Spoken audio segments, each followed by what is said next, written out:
of warm water, and I'm going to add to that half a cup of milk. Croissants can take up to a couple of days to make, but they are well worth the effort. Add 3½ cups of all-purpose flour. Even though I'm making a bread dough, I don't use bread flour. Bread flour has a higher protein content, which is good for big, hearty loaves of bread, but croissants are a little more delicate. I'll add 5 tablespoons of sugar. Sugar is actually what the yeast feeds on as it slowly rises. And now for the yeast. This is instant dry yeast, 2¼ teaspoons. The final ingredient is 1.5 teaspoons of salt, but I add that after I get the mixer going. Salt can actually kill yeast activity.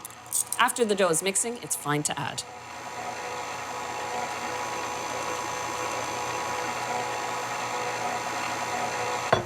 And once the dough starts coming together, I just add 2 tablespoons of butter.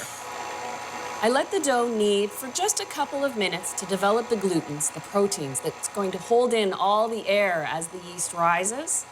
Once you see the dough clean the sides of the bowl, but still stick a little at the bottom, you know it's fully kneaded. And there we go, perfect dough. The yeast dough stage is called the détrempe. And now, let it rise, not in a bowl, but on a parchment-lined baking tray. Cover it with a tea towel. That gives it some air and room to move. And then, so it doesn't dry out or get a crust, just a loose piece of plastic right on top, just like so. I leave this to sit out for about 1.5 hours at room temperature. Then, to control how the yeast grows, I put it in the fridge. And now you can let it rest as short as 1 hour or up to 8 hours. You really do have a great window of time. Just remember, the longer that yeast has to ferment, the better the flavor you get out of your croissants. Now it's time for the bourrage, the butter layer. And guess what's in it? Just butter, 1 cup and 1/4 of it. And then just simply use the plastic wrap to flatten it into a square shape. I'm starting with room temperature butter now, but I do have to chill it down a little bit. So I've got my 2 parts, the détrempe, the bread dough, and the butter.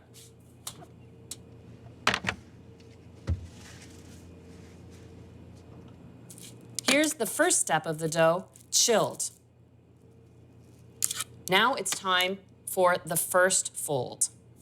Tip this out onto a floured work surface, and even though it's had time to chill down, remember, it's a yeast dough, it's soft, it's flexible.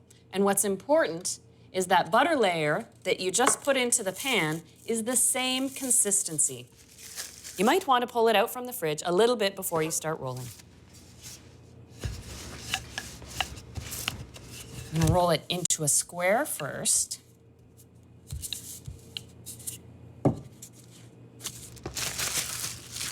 I tip out onto the soft bread dough. So what I do is just package up the butter like a parcel.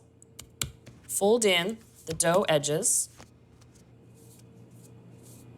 and then just roll it out into a long rectangle. The butter's getting pushed in between the dough layers.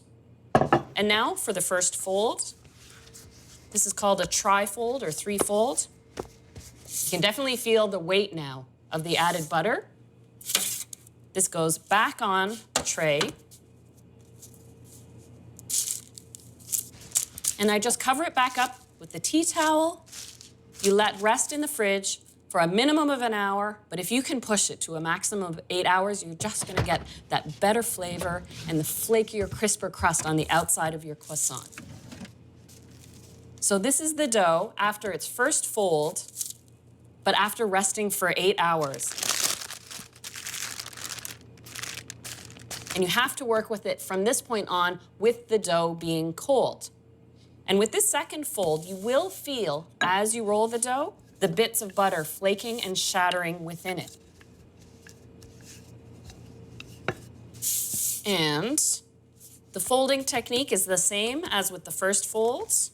And with each roll and fold, you're knocking the carbon dioxide out of the dough. And that forces the yeast to get back to work, start feeding on the sugars, and fermenting again. And that's where the flavor development in fold over fold, knockdown over knockdown comes from. Another 1 hour, but ideally 8 hours in the fridge.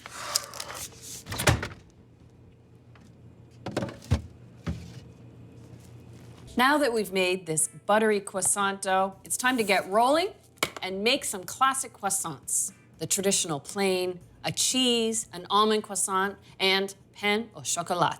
So let's take a peek at the dough.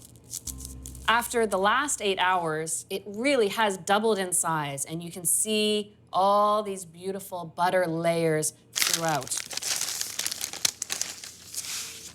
And I'm going to start by using half of this dough to make 12 croissants. Trim the outside edges. The first cut is horizontally, and then make triangle cuts.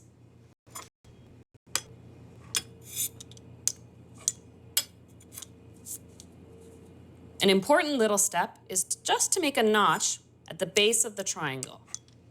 That allows you to roll it more easily, but it also bakes evenly in the center. Open at the notch a little bit, and with just a gentle stretch, let the dough do the work. You always curve your croissant away from the tail end. Fold its hands together, and that is a classic croissant. And with this rolling and then shaping, you're adding even more folding to create those flaky layers. Let's do the cheese style. A little bit of the cheese at the base of each croissant, and I'm saving some to put on top. And then the same step applies, but you have to do a little lift and then open that notch before you do the traditional